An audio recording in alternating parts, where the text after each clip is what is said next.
শেরে খোদা আলী চিন্তা করছেন, আল্লাহ আমার লোকরি যদি বিক্রি না হয় তবে আল্লাহ গো আমি কোথায় থেকে আপেল নিয়ে যাব? আমার ফাতেমা কি বলে, আমার ফাতেমা আমার থেকে নারাজ হয়ে যাবে। আমি যদি আপেল দিতে না পারি তবে ফাতেমার সামনে মুখ দেখাতে পারবো না। বাবা গো দাঁড়িয়েছিলেন, 1 ঘন্টা হয়ে গেল, 2 ঘন্টা হয়ে গেল, লোকরি বিক্রি হয় না। বাবা গো আলী বাজারে দাঁড়িয়ে দাঁড়িয়ে কান্দে আর ফাতেমা ঘরের মধ্যে কান্দে। ফাতেমা বলছেন, আল্লাহ আমার স্বামীর কাছে আমি আপেল চাইলাম, আল্লাহ গো আমি আপেল চাই না, আমার স্বামীকে ভালো অবস্থায় আমার বুকখানে ফিরিয়ে দাও। আলী বাবা গো ফাতেমা আল্লাহর কাছে দোয়া করছেন, আল্লাহ আমি আপেল চাই না, আমার স্বামীকে আমার কাছে ভালো অবস্থায় ফিরিয়ে দাও। যেমনই বাবা গো ফাতেমা ঘরে কান্দে আর শেরে খোদা আলী বাজারে দাঁড়িয়ে দাঁড়িয়ে লোকড়ি নিয়ে কান্দে। অতই সমান্তাসা অত ছিল মান্তাসা, একটা খোদার বান্দা এসে আলীর কাছে দাঁড়িয়ে গেল। আলী আচ্ছা তোমার লোকড়ির দাম কত?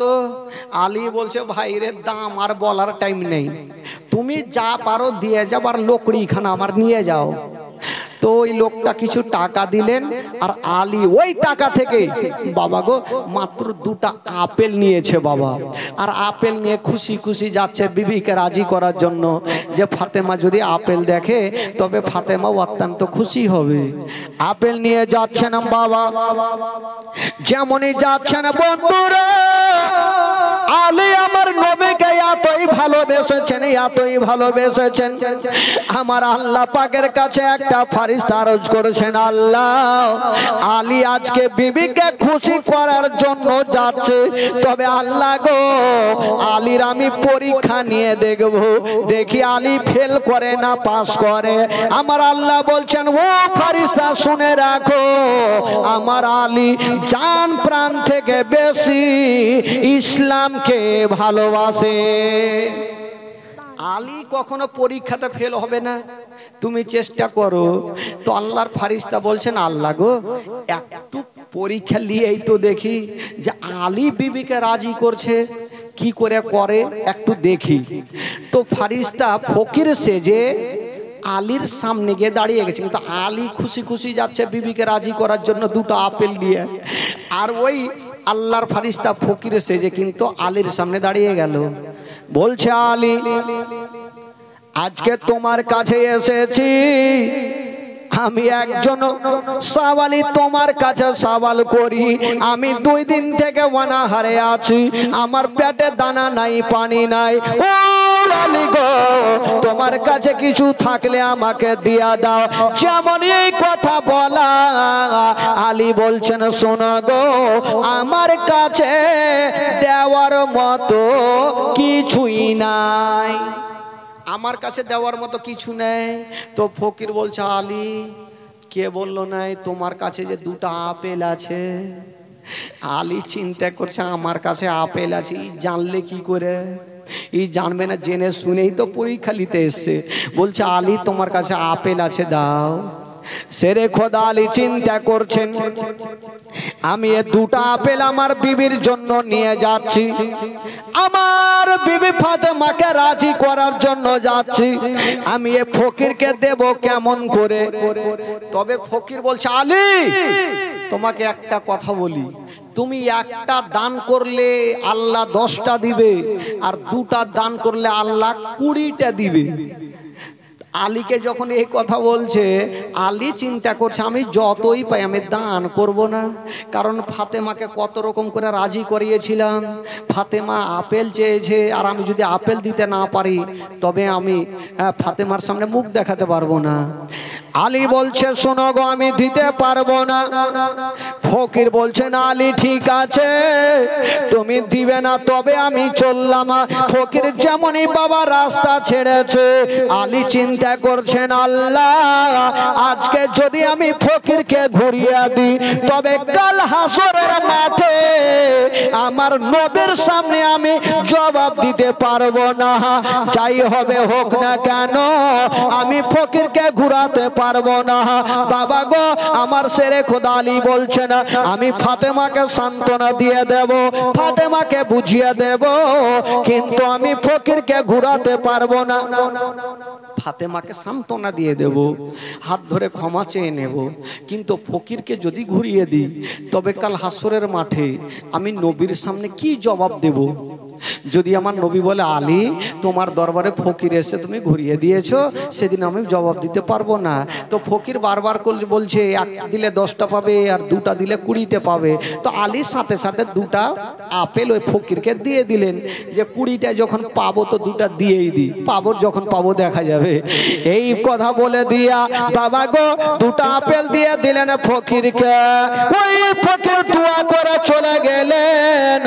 আর শেরে খোদা আলী বাবা গো বাড়ির দরওয়াজায় বস দাঁড়িয়ে দাঁড়িয়ে কাঁদছে, কিন্তু ঘরে যেতে পারে না। কেন পারে না? শেরে খোদা আলী ভাবছেন আল্লাহ গো আমি খালি হাতে বিবির কাছে যাব কেমন করে? আমি বিবির কাছে যেতে পারবো না। ফাতেমা ঘরে কান্দে আর শেরে খোদা আলী বাইরে দাঁড়িয়ে দাঁড়িয়ে কান্দে। ও যুবক বন্ধুরা, ও গো আমার মা বোনেরা, এবার শেরে খোদা আলী বলছেন আল্লাহ গো আমি কেমন করে ফাতেমার কাছে যাব? মা ফাতেমা তো যারা বলছেন আল্লাহ আমি আপেল চাই না, আমি আপেল চাই না। আল্লাহ গো আমার স্বামীকে ভালো অবস্থায় আমার বুকখানে ফিরিয়ে দাও। যেমন দোয়া করছেন বাবা, আর শেরে খোদা আলীও বাইরে দাঁড়িয়ে দাঁড়িয়ে দোয়া করছেন আল্লাহ ও গো রব্বুল আলামিন আজকে আমি বিবির সামনে যাব কেমন করে? বাবা গো কাঁদতেছিল আর হঠাৎ করে আলীর দোয়া আল্লাহর দরবারে কবুল হয়ে গেল। আমার আল্লাহ বলছেন ও গো ফেরেশতা যাও যাও আমার আলীকে 2টা আপেল দিয়ে চলে আসো। বাবা গো যেই ফেরেশতা 2টা আপেল নিয়ে গিয়েছিল ওই 2টা আপেল নিয়ে চলে আসিল। ও গো আলী এই যে দেখো তোমার জন্য আল্লাহ 2টা আপেল পাঠিয়েছে। আলী বলছে শোনো গো আপেল দিতে হবে না, চলে যাও, আপেল দিতে হবে না, যাও। তো ফেরেশতা চিন্তা করছে যে একে ভালোভাবে আপেল দিতে আসলাম তো এই হুড়কি কেন মারছে? শেরে খোদা আলী বলছে হুড়কি মারবো না তো কি করব? একটু আগে একজন ফকির বলে গেল একটা দান করলে 10টা পাবে, 2টা করলে 20টা পাবে।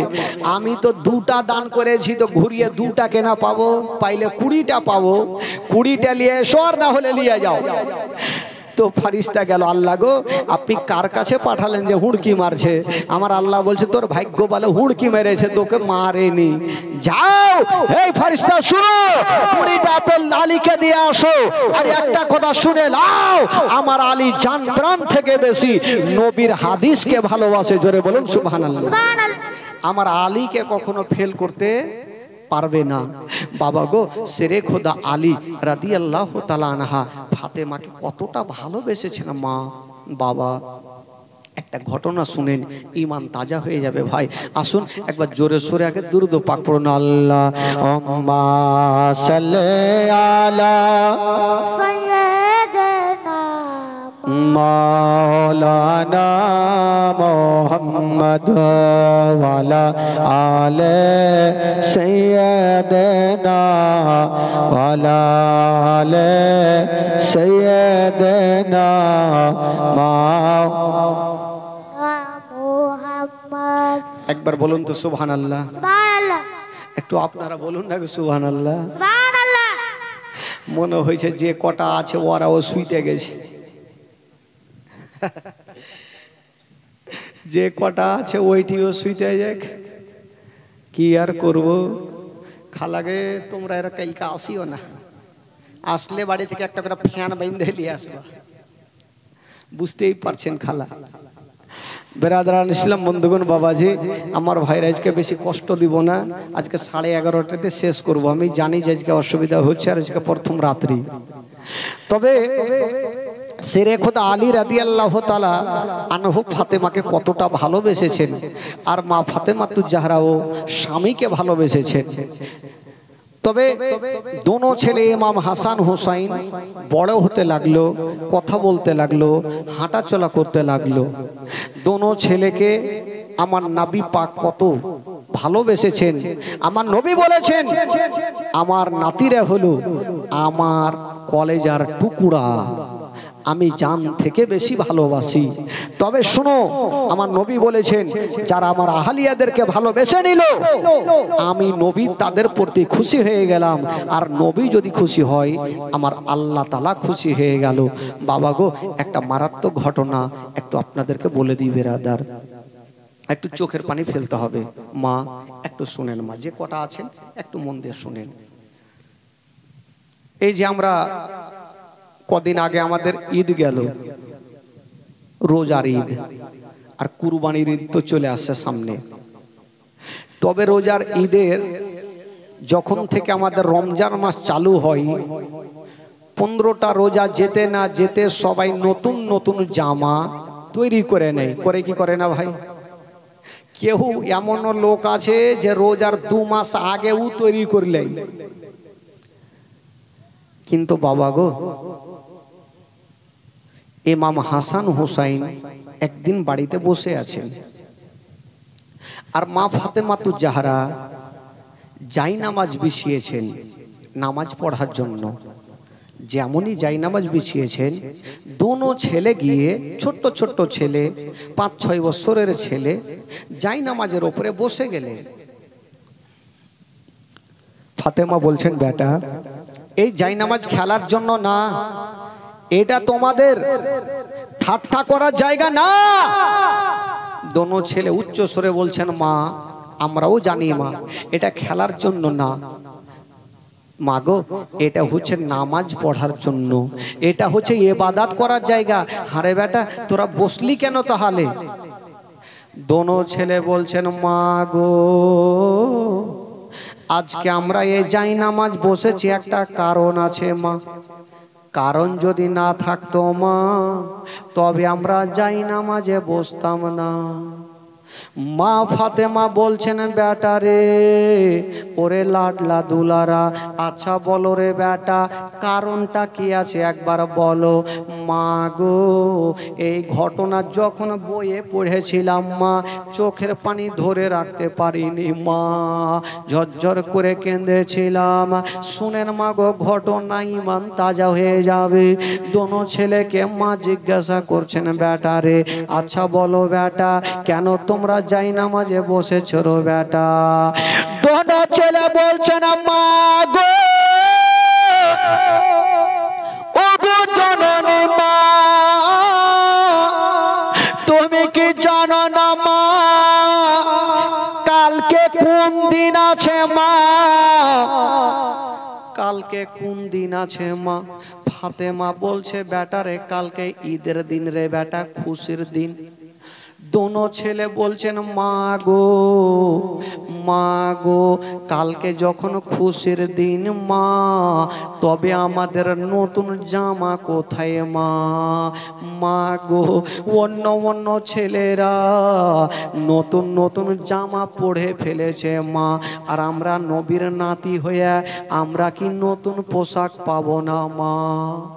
যেমন এই কথা বলা, ফাতেমার চোখে দিয়ে যেন পানি ঝরে গেল। ফাতেমা কাঁদতে লেগেছেন, আল্লাহ গো আমি দোনো বেটাকে উত্তর কি দেব? ফাতেমা বলছেন, বেটা রে তোমরা চিন্তা করো না, কালকে ঈদের নামাজের আগে আগে তোমাদের 2টা নতুন জামা তৈরি হয়ে যাবে রে বেটা, চিন্তা করো না। দোনো ছেলে বলছেন, মা গো এমন কোন টেলার আছে মা এত এমার্জেন্সি জামা সিলিয়ে দেবে মা?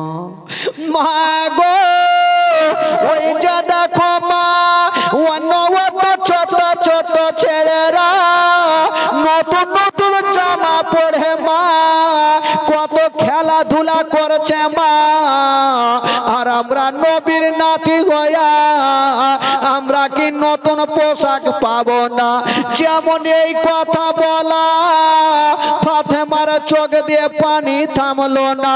ফাতেমা চরচর করে কাঁদতে লাগলো, বলছে ওরে লাডলা দুলারা, ওরে কলেজার পারা, ওরে নয়নের তারা, তোমরা চিন্তা করো না বেটা, আমি কথা দিলাম বেটা, কালকে ঈদের নামাজের আগে আগে তোমাদের দুটা নতুন জামা দিয়ে দেব বেটা। দোনো ছেলে বলছেন মা, মাগো, সব মা সবাই দেখছেন নতুন নতুন জামা তৈরি করে ফেলেছে মা, তারা এখন পড়ে ঘোরাঘুরি করছে, আর কালকে সকালবেলাতে ঈদের নামাজ, আর রাত্রিবেলা আমরা কোথায় পোশাক পাবো মা? ফাতেমার অন্তরখানা ফেটে গেল, বলছেন বেটারে চিন্তা করো না, তোমরা কান্দিও না নে বেটা, যাও তোমাদের নতুন জামা তৈরি হয়ে যাবে। ওরে লাডলা দুলারা, তোমাদের নতুন জামা তৈরি হবে বেটা।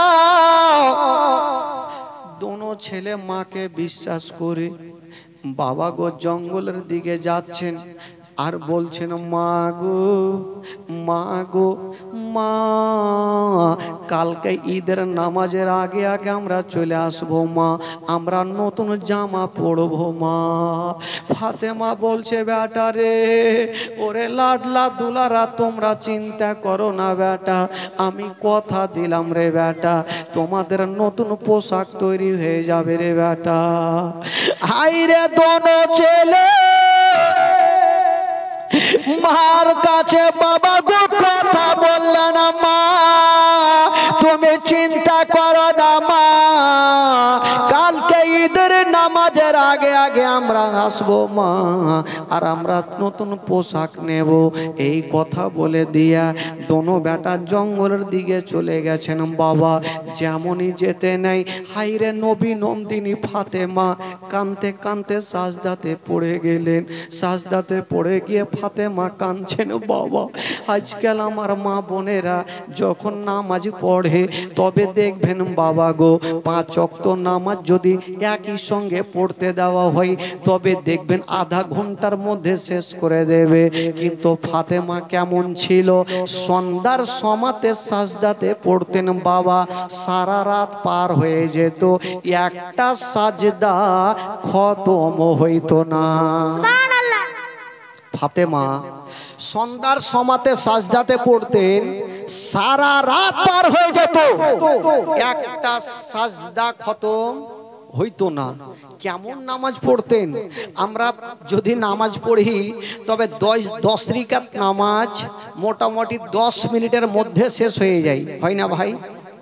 যদি কোনো ইমাম সাহেব লম্বা সূরা লাগিয়ে দেয় তবে দেখবেন যে পিছনে যারা থাকে তারা বাড়ি ভাগার তালু নামাজ ছেড়েই ভেগে যাবে।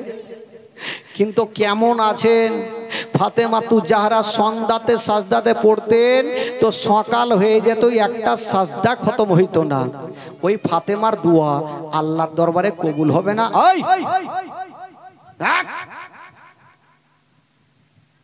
বস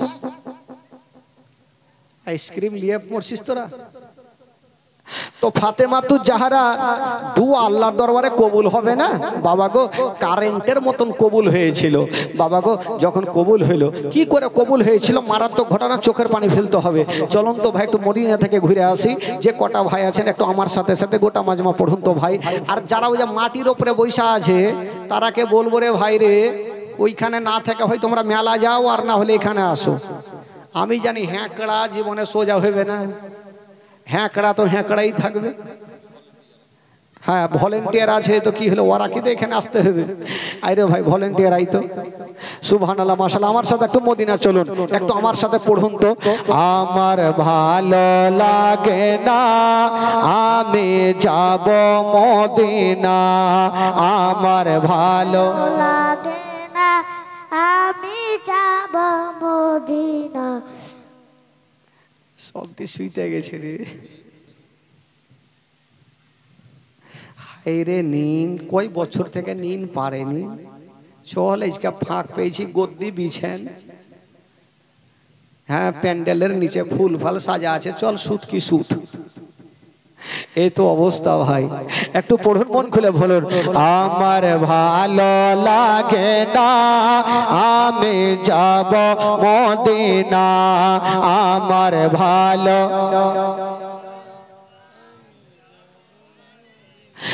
মদিনাতে না গেলে মনে শান্তি হবে না, আমার ভালো লাগে না আমি যাব মদিনা, আমার ভালো আমি যাব মনে আছে যে আশা নবী গো হবে তোমার সঙ্গে দেখা, মনে আছে যে আশা নবী গো হবে তোমার সঙ্গে দেখা, ও গো পাখির মতো থাকে তো টানা, পাখির মতো থাকে তো টানা, উড়ে যাব মদিনা, আমার ভালো লাগে না। জোরে পড়ুন, জোরে পড়ুন, আমার ভালো পাঁচ ওয়াক্ত নামাজ যারা করিবেন আদায়, পাঁচ ওয়াক্ত নামাজ যারা করিবেন আদায়, ও গো নামাজ না পড়িলে পারে, নামাজ না পড়িলে পারে নেকি মিলবে না, আমার ভালো লাগে না আমি যাব মদিনা, আমার ভালো আমি যাব মদিনা। তাফা চলে ইসলাম আজ জীবনী করে, তাফা চলে ইসলাম আজ জীবনী করে, এ জীবনী না শুনিলে, এ জীবনী না শুনিলে নেকি মিলবে না, আমার ভালো লাগে না আমি যাব মদিনা, আমার ভালো লাগে না আমি যাব মদিনা, ও মদিনাতে না গেলে মনে শান্তি হবে না, আমার ভালো লাগে না আমি যাব মদিনা। ফাতেমা ডুগরে ডুগরে কাঁদছে, সাজদাতে পড়ে গেছেন। বাবা গো সন্ধ্যার সময় সাজদাতে পড়েছেন, সকাল হয়ে গেল, একটা সাজদা খতম হইতো না। ওই ফাতেমার দোয়া আল্লাহর দরবারে কেন কবুল হবে না? মা গো, মা গো, ঘটনা শুনেন ফাতেমার ব্যবহার। মা বাবা গো আল্লাহর দরবারে দোয়া করছেন, আল্লাহ আমার দোনো বেটার জন্য, আল্লাহ গো আমি পোশাক তৈরি করতে পারিনি, আল্লাহ গো তুমি ব্যবস্থা করে দাও। আল্লাহ সকাল বেলাতে আমার দোনো লাডলা দুলারা আমাকে এসে বলবেন, মা গো আমাদের পোশাক কোথায়? আমার দোনো বেটাকে কথা দিয়েছি কালকে ঈদের নামাজের আগে আগে আমার দোনো বেটাকে পোশাক দেব, যদি দিতে না পারি আমার দোনো বেটা আমাকে আর মা বলে ডাকবে না, আমাকে ঘৃণা মনে করবে। আল্লাহ গো তুমি ছাড়া কেউ নাই। যেমনই ফাতেমা আল্লাহর দরবারে দোয়া করেছেন, বাবা আল্লাহর দরবারে দোয়া কারেন্টের মতো কবুল হয়ে গেল। আল্লাহ বলে, জিবরাইল দেরি করো না, তাড়াতাড়ি করে যাও আর জান্নাতে যাও, আর জান্নাত থেকে দুটা সাদা রঙের পোশাক নিয়ে এলাও, আর আমার হাবিবের বেটি ফাতেমার কাছে দিয়ে আসো, কারণ ফাতেমা কাঁদছে আর আমার কাছে দোয়া চাইছে। ও জিবরাইল যাও, আমি ফাতেমার দোয়াকে কবুল করে নিয়েছি, যাও যাও, ফাতেমার চোখের পানি আর না পড়ে, তুমি তাড়াতাড়ি করে যাও। ফাতেমা সাজদা মাথা দিয়েছে, সাজদাতে মাথা দিয়ে ফাতেমা কাঁদছে, গোটা যাই নামাজ চোখের পানিতে ভিজে গেছে। জিবরাইল দেরি করো না, তুমি যাও আর দুটা সাদা পোশাক নিয়ে যাও আর আমার হাবিবের বেটি ফাতেমার হাতে দিয়ে আসো। ওই জিবরাইল বাবা গো জান্নাতে গেল, আর জান্নাত থেকে দুটা সাদা রঙের পোশাক নিয়ে নিল। নিয়ে নেওয়ার পরে বাবা গো পৌঁছে গেছেন। বাবা গো কোথায়? ওই কি বলে ফাতেমার গেটে গিয়ে ডাক দিচ্ছেন বাবা। যেমনই ডাক দিয়েছেন মা,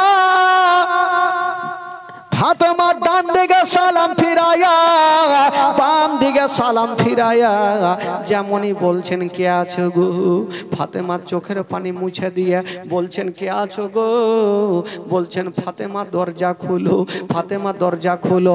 বলে তুমি কে আছো বলো? জিবরাইল ফারিস্তা বললেন না আমি হলাম জিবরাইল, এই কথাটা বললেন না। বলছেন ফাতেমা দরজা খুলো, আমি হলাম ইমাম হাসান হোসাইনের দর্জি, আমি হলাম ইমাম হাসান হোসেনের দর্জি, তাড়াতাড়ি করে দরজা খোলো। ফাতেমা বলছেন আল্লাহ কোথায় থেকে দর্জি আসলো জানি না, আল্লাহ গো কোথায় থেকে আসলো। ফাতেমা দরজা খুলেছেন বাবা। যেমনই দরজা খুলেছেন দেখছেন একজন লম্বা লোক দাঁড়িয়ে আছে। ফাতেমা চিনে না তাই কোনো কথা বললেন না।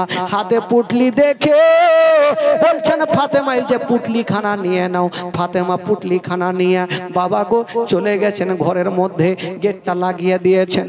যেমনই গেট লাগিয়েছেন মা গো, যেমনই গেট লাগাতে নাই বাবা, ফাতেমা যাই নামাজের উপরে বসে গেছে আর চিন্তা করছেন আল্লাহ ওই লোকটাকে আমি চিনি না জানি না, আমাকে পুটলিখানা কেটা দিয়ে গেল, দেখি তো একবার কি আছে।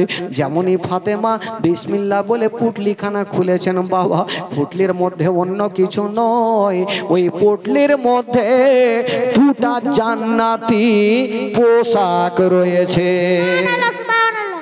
ওই দুটা জান্নাতি পোশাক ফাতেমা তুজাহারা সঙ্গে সঙ্গে 2 রাকাত শুকরানা নামাজ আদায় করলেন বাবা।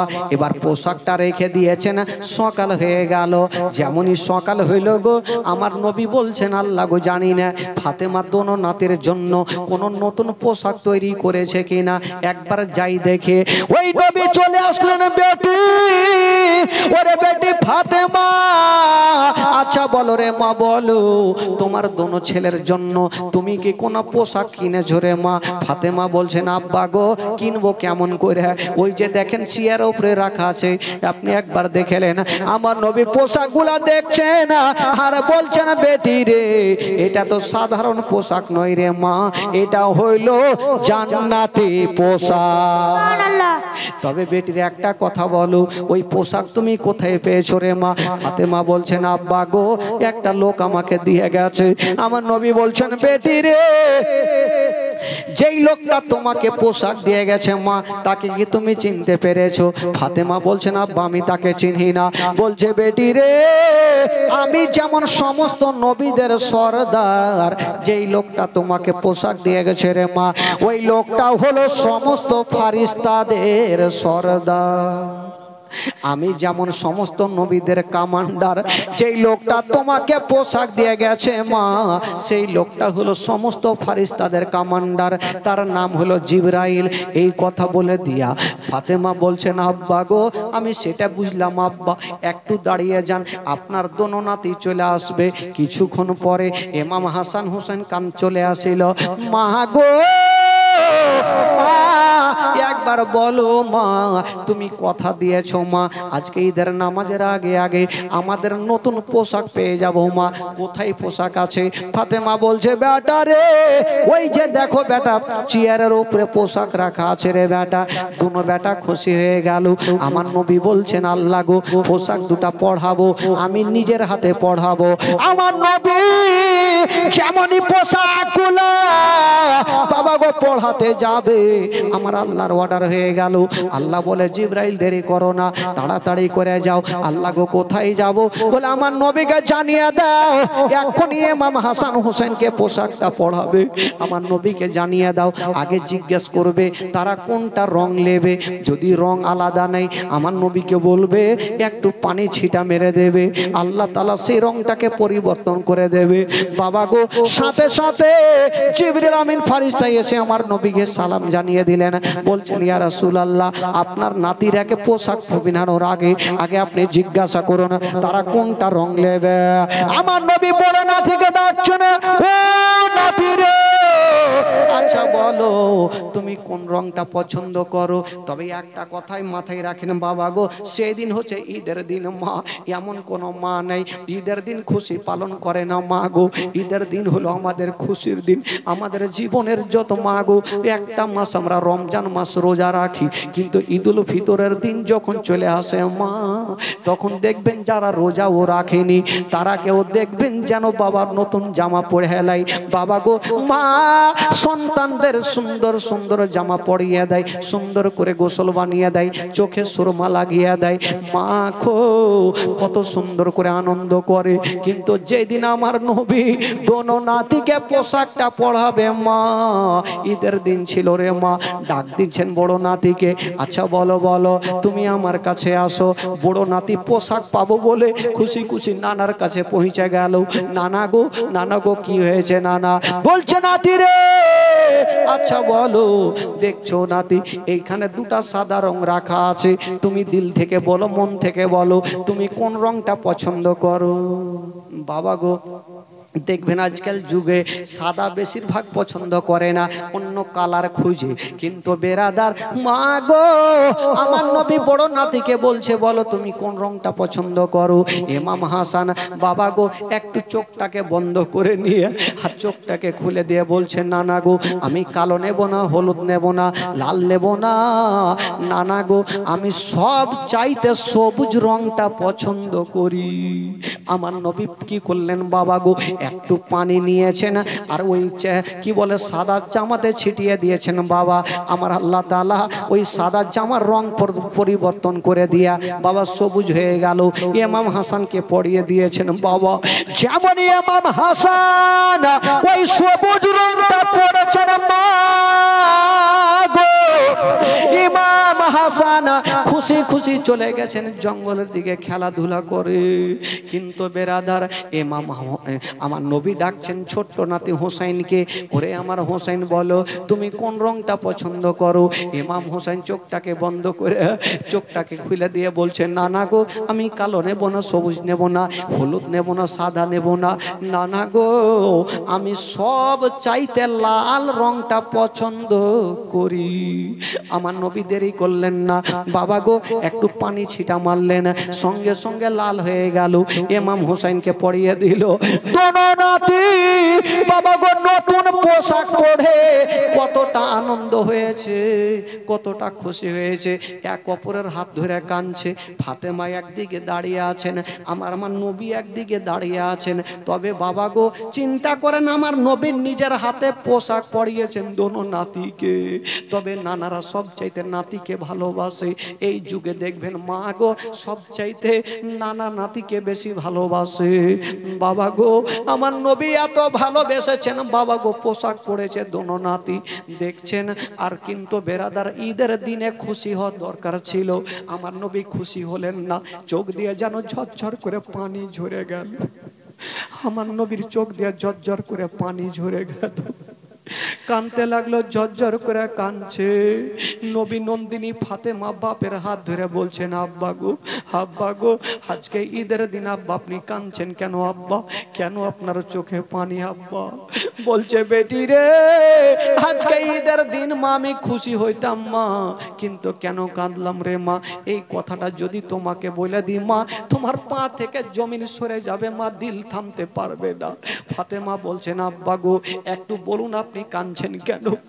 নবী বলছেন বেটি রে আমি কেন কাঁদছি রে মা, এই ঈদের দিনে আমার চোখে কেন পানি আমি তোমাকে বলবো না রে মা, কারণ তুমি সহ্য করতে পারবে না।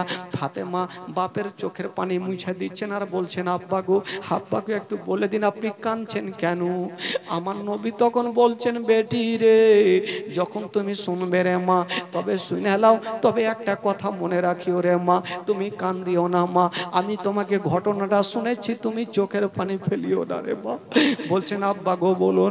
বলছে বেটি রে আজকে আমার দোনো নাতিকে আমি পোশাক পরিয়ে দিয়েছি, আমি খুশি হয়ে যেতাম মা, কিন্তু খুশি কেন হইলাম না?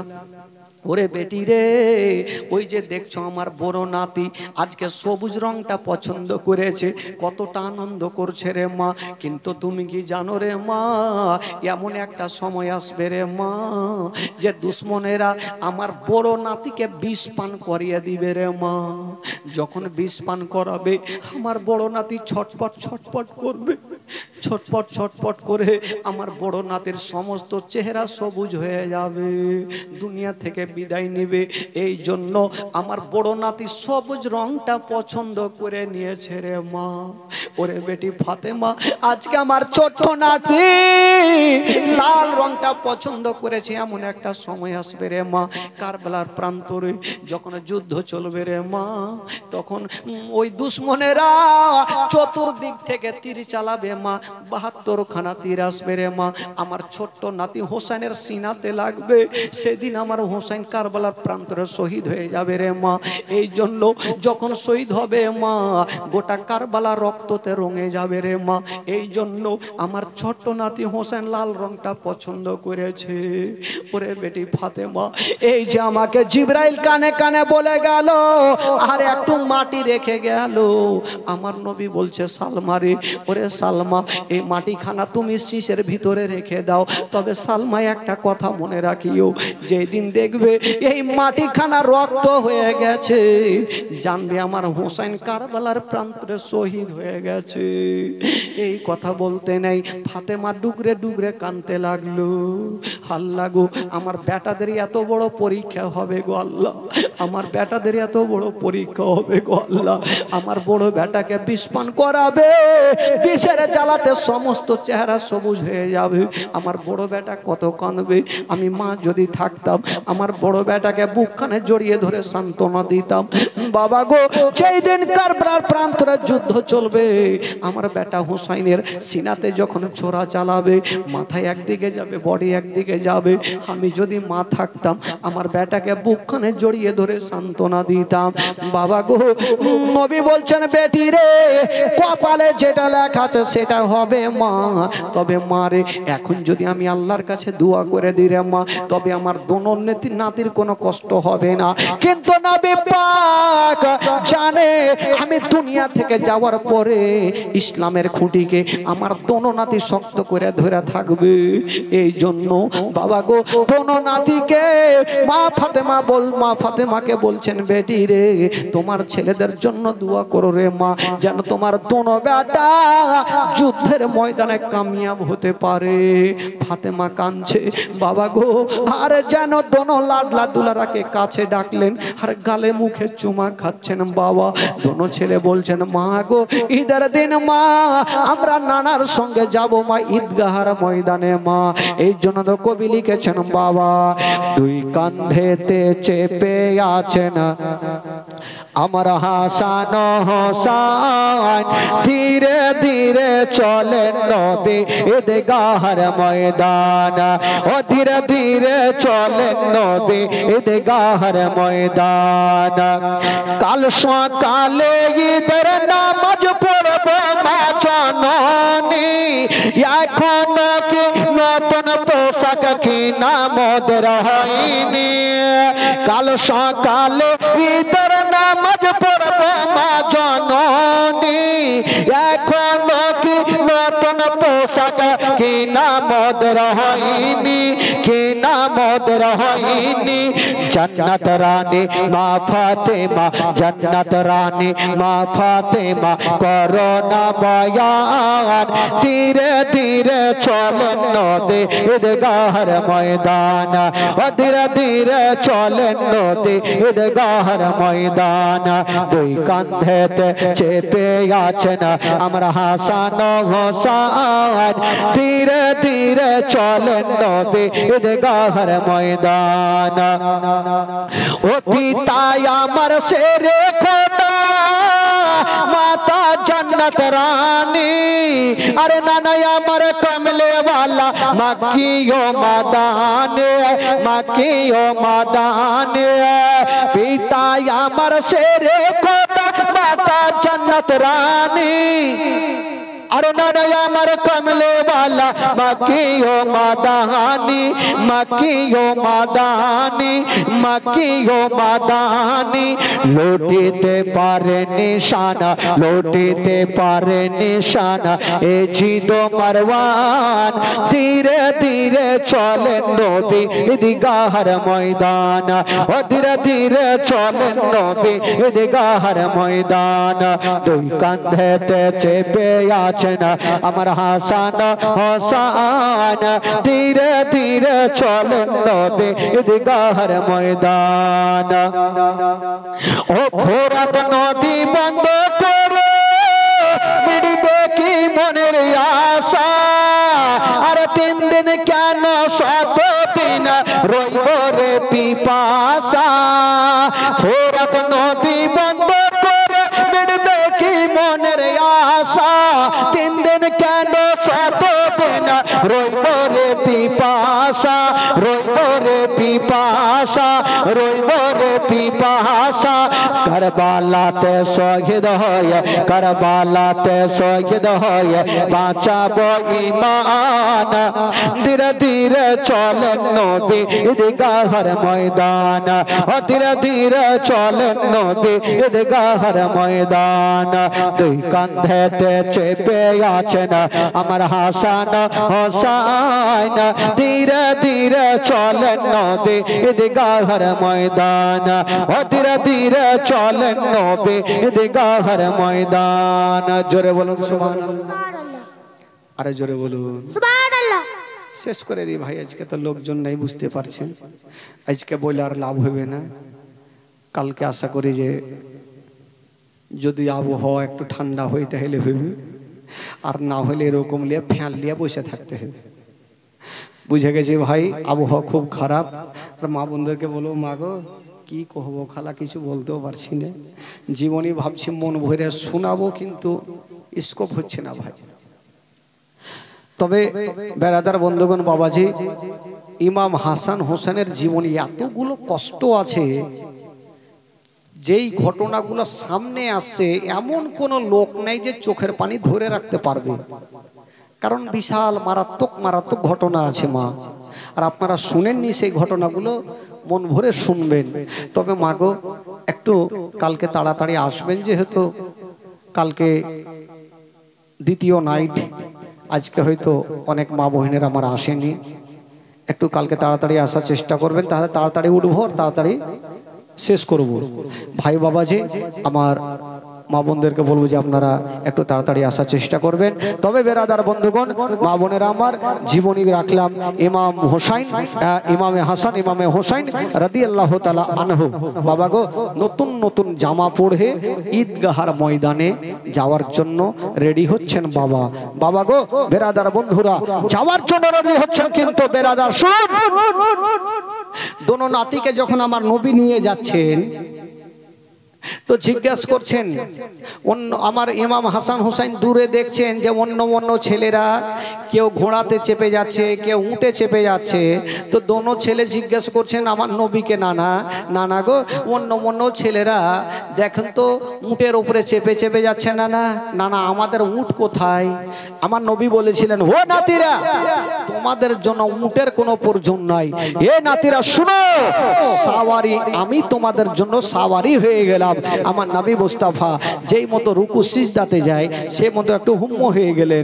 আর বলছেন ওরে আমার নাতিরা তোমরা আমার পিঠের উপরে চেপে যাও আমি তোমাদেরকে কাঁধাতে করে ঘাড়ে করে নিয়ে ঈদগাহর ময়দানে যাব দোনো নাতি চেপে গেছে তো ইমাম হোসাইন চেপে আছে আমার নবী আস্তে আস্তে আস্তে আস্তে করে যাচ্ছে তো আবার জিজ্ঞাসা করছেন নানা নানা গো অন্য অন্য ছেলেরা চেপে আছে নানা কিন্তু লাগাম হাতে আছে আমাদের লাগাম কোথায় আছে আমার নবী জিজ্ঞাসা করছেন তোমরা লাগাম ধরবে বলে হ্যাঁ না না ধরবো না বলে ঠিক আছে আমার নবীর চুল মোবারক বড় বড় ছিল আমার নবী বলছেন এ নাতিরা শুনো তোমরা আমার চুল মোবারক জড়িয়ে ধরে নাও আমি চলবো তবে শুনো যদি তোমাদের মনে লাগে যে জোরে জোরে চলার দরকার তোমরা চুলখানা জোরে জোরে টান দিবে আমি নবী জোরে জোরে চলতে লাগবো জোরে বলুন সুবহানাল্লাহ কেমন ছিলেন আমার নবী তবে আমার নবীর পিঠ মোবারক যেই জায়গাতে থেকে যায় সেই জায়গাতে জাহান্নামের আগুন পর্যন্ত ধরবে না নবীর শরীরের সঙ্গে যার শরীর টাচ হয়ে যাবে তার শরীরে জাহান্নামের আগুন ধরবে ভাই? কখনোই ধরবে না। তো বেরাদার বন্ধুগণ, ইমাম হাসান হুসাইনকে আমার নবী নিয়ে যেতেন, তবে বাবা গো ঈদগাহার ময়দান পর্যন্ত নিয়ে গেলেন। তবে কতটা ভালোবেসেছেন বাবা গো, কত ভালোবেসেছেন। আমার নবী যখন নামাজ পড়তেন তো ছোট্ট নাতি হুসাইন এক পা দুই পা করে গেলেন আর আমার নবীর পিঠের উপরে চেপে গেছেন। আজকাল যদি নানারা হইতো একদম উঠিয়ে আছাড় মেরে দিত, তুই পিঠে নামাজের অবস্থায় চড়েছিস। কিন্তু আমার নবী কি করেছিলেন জানেন? যখন ইমাম হুসাইন নানার পিঠে চেপে গেছেন তো আমার নবী সিজদাকে লম্বা করে দিয়েছেন। জোরে বলুন সুবহানাল্লাহ। আমরা সিজদাতে গেলে 1 থেকে 2 বার, 2 থেকে 3 বার, 4 বার সুবহান রাব্বিয়াল আলা পড়ি, আমরা তাসবিহ পাঠ করি।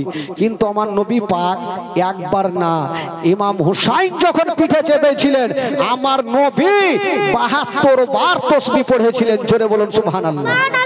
তো সাহাবারা জিজ্ঞাসা করছেন নামাজের শেষে, ইয়া রাসূলুল্লাহ আজকে থেকে কি সাজদা লম্বা হয়ে গেল নাকি?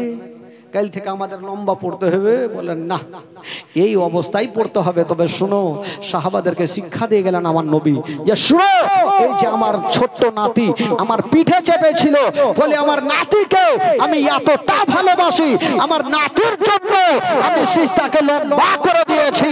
এ সাহাবারা শুনে নাও, একটা কথা জেনে নাও, এই যে আমার নাতি হচ্ছে আমার দেহের টুকরা।